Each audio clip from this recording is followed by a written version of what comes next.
All right, what's up, my loves? So this is going to be a discernment series on the tactics of the mimic grid, because if you are in the thick of it and you don't know like how the realm of distortion is operating, this is what you need to know.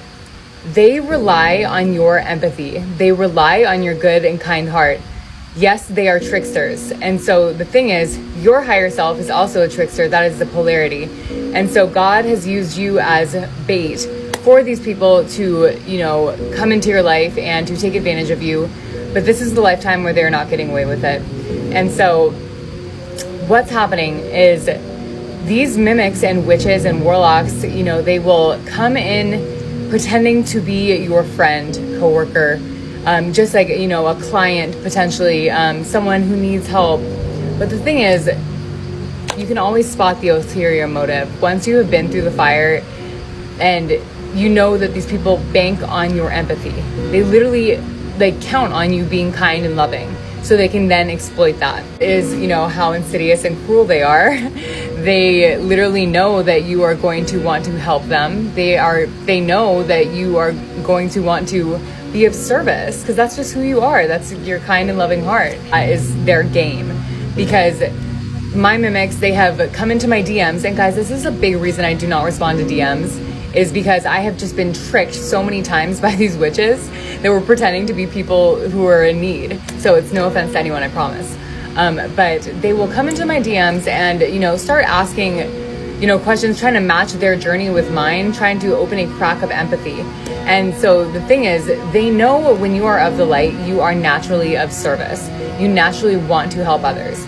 But the thing is, not all those that are coming to you in need of help are actually in need of help. They're here to siphon you. And, for me, it was to steal my blueprint and my codes.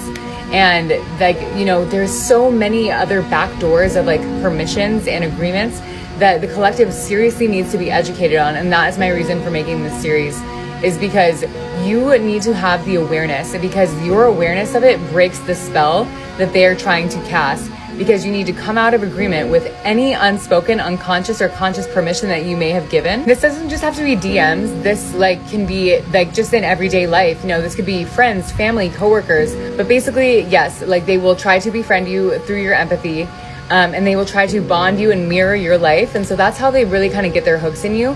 Is, because you see the good in people. It's the blessing and the curse of being a chosen one, right? You see people for their highest potential and what you would do if you were them.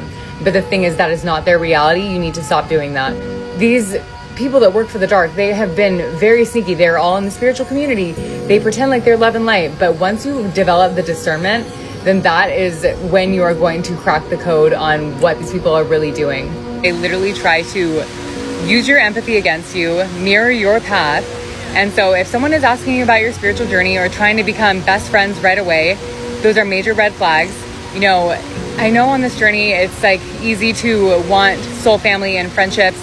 But the thing is, when you have been chosen to walk this type of path, you are going to have eyes on you, and not the good kind of eyes all the time. And so that's the thing, is isolation season must come before the elevation. And so when people are trying to befriend you too quickly, when people are trying to seek out your advice by mirroring your path for extracting false empathy, that is a sign that is a mimic, and you need to basically block and cut that off and cut the cords immediately. Stay safe out there, fam. Love you. Looks like you forgot, once again, how powerful you are.